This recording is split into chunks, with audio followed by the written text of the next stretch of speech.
আমের দাম কিন্তু অনেকটাই কমে গেছে। প্রথম দিকেই আমের দাম কম। এবার যে বর্তমানে আমের যে পরিস্থিতি, সেই পরিস্থিতি অনুযায়ী যে শেষে কী হবে বা মিডিলে আমের দাম কতটা কমবে তা নিয়ে থাকছে আশঙ্কা কৃষক ভাইদের মাঝে।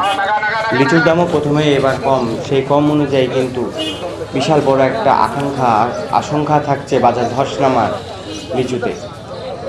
তো অবশ্যই আপনারা যারা আমাদের আজকের হাটবাজার ইউটিউব চ্যানেলটি সাবস্ক্রাইব করেন নাই, তারা অবশ্যই আমাদের আজকের হাটবাজার ইউটিউব চ্যানেলটি সাবস্ক্রাইব করবেন এবং পাশে থাকা বেল আইকনটি ক্লিক করবেন আমাদের ভিডিও সবার পর নোটিফিকেশন সবার আগে পাওয়ার জন্য।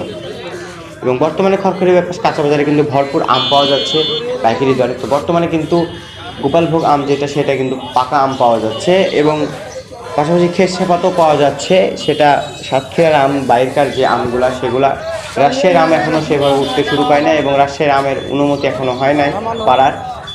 তো আপনারা যারা আম সম্পর্কে জানেন বা আমের ডেট সম্পর্কে জানেন, তারা অবশ্যই জানেন যে এই লোকাল আম এখনও রাজশাহীতে সেভাবে উঠেনি। খেরসাপাত গোপাল আম কিন্তু পাওয়া যাচ্ছে, ন্যাংরাও পাওয়া যাচ্ছে। তো দামটা কেমন? প্রথম অবস্থায় কিন্তু গোপালভোগ যেটা, সেই আমটা কিন্তু এখন বর্তমানে দাম একটু কম, 1400-1500 টাকা, 1800 টাকা মন চলতেছে, 2000 টাকা মন চলতেছে। আম সাইজের উপর নির্ভর করে আসলে আমের দামটা নির্ধারণ হয়। শুধু আম না, সকল প্রকার সবজি থেকে শুরু করে ফল, সকল A grade, B grade, C গ্রেডের ওপর নির্ভর করে আসলে দামটা নির্ধারণ হয়।